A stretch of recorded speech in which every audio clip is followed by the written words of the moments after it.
अस्सलाम वालेकुम नाजरीन हमारी इस दुनिया में बहुत सी ऐसी कौमें आबाद थीं जिनकी तहजीब व तमद्दन ने बेपनाह तरक्की हासिल की, मगर आज उनका नाम तारीख़ इंसानी में इबरत का नमूना है।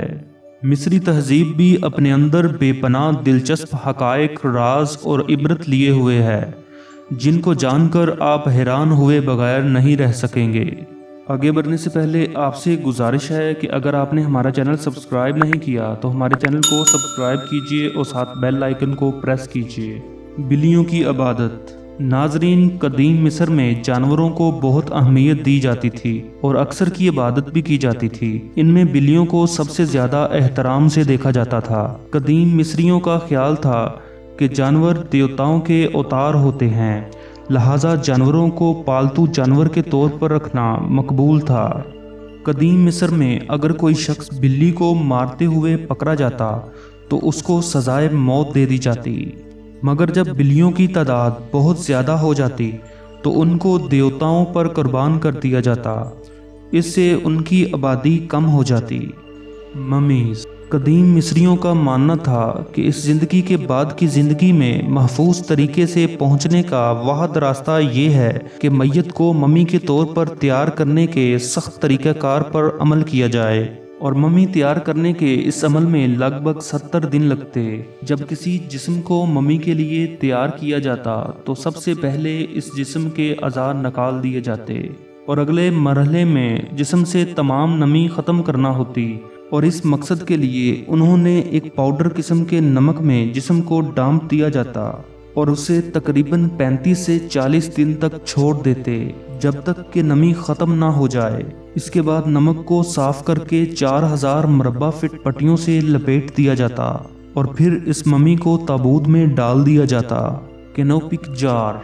कदीम मिस्री मम्मी के जिस्म से निकाले गए अज़ा, मैदा, जिगर, आंतें वगैरह को महफूज करने के लिए 4 कैनोपिक जारों का इस्तेमाल करते, और ये काम होरस नामी देवते के एहतराम में किया जाता। तूतनखमून। नाजरीन, सबसे मशहूर मम्मी कदीम मिस्री बादशाह तूतनखमून की मम्मी है, जिसको हावर्ड कार्टर ने बरतानवी माहरीन आसार कदीमा के साथ मिलकर तलाश किया। इस मम्मी के बारे में ख्याल है कि इसकी उम्र तकरीबन 3000 साल है। उसे 1922 में पहली बार दरियाफ्त किया गया। तूतनखमून को मुकम्मल तौर पर सोने से ढांपा गया था और इसको 1000 से ज़ायद नमूनों के साथ दफन किया गया था ताकि ये अशिया मुर्दे को अगली ज़िंदगी में काम आए। मगर ये अशिया तूतनखमून के काम तो नहीं आई, मगर इबरत हासिल करने वालों के काम ज़रूर आएंगी। रोस्टा स्टोन। रोस्टा स्टोन 1799 में दरियाफ्त हुआ और इसकी मदद से हायरोग्लिफ्स यानी कदीम मिस्री ज़बान को समझने में बहुत मदद मिली। ये पत्थर अब लंदन के ब्रिटिश म्यूज़ियम में रखा गया है। ये पत्थर 196 कबल मसीह में तख्लीक किया गया।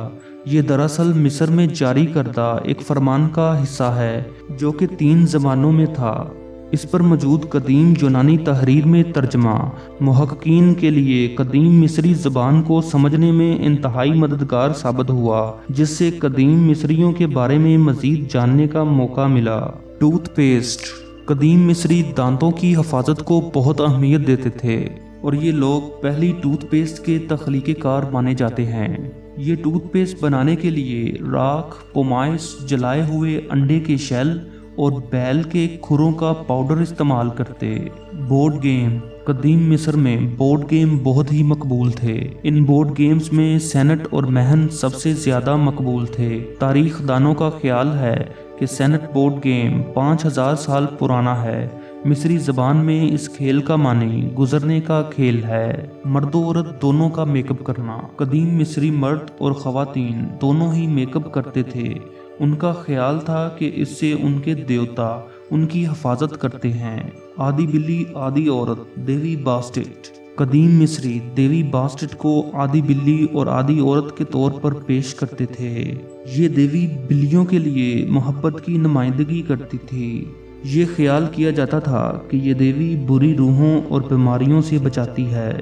एहराम मिस्र गुलामों ने नहीं बनाए थे। क्लासिकी मौरखीन का ख्याल था कि एहराम मिस्र गुलामों ने बनाए थे, مگر آثار قدیمہ کی شفاہت سے پتہ چلتا ہے کہ اہرام مصر حقیقت میں 5000 مستقل تنخواہ دار ملازمین اور 20,000 عارضی کارکنوں کی افرادی قوت کے ذریعے تعمیر کیا گیا، اور یہ کارکن آزاد آدمی تھے۔ انہیں اہرام کے قریب ایک عارضی کیمپ میں رکھا گیا تھا جہاں انہیں کھانے پینے اور طبی امداد کی شکل میں ادائیگی کی جاتی۔ دوستو، اگر آپ نے ہمارا چینل سبسکرائب نہیں کیا تو ہمارے چینل کو سبسکرائب کیجئے اور ساتھ بیل آئیکن کو پریس کیجئے تاکہ ہماری ہر نئی آنے والی ویڈیو آپ تک بر وقت پہنچتی رہے۔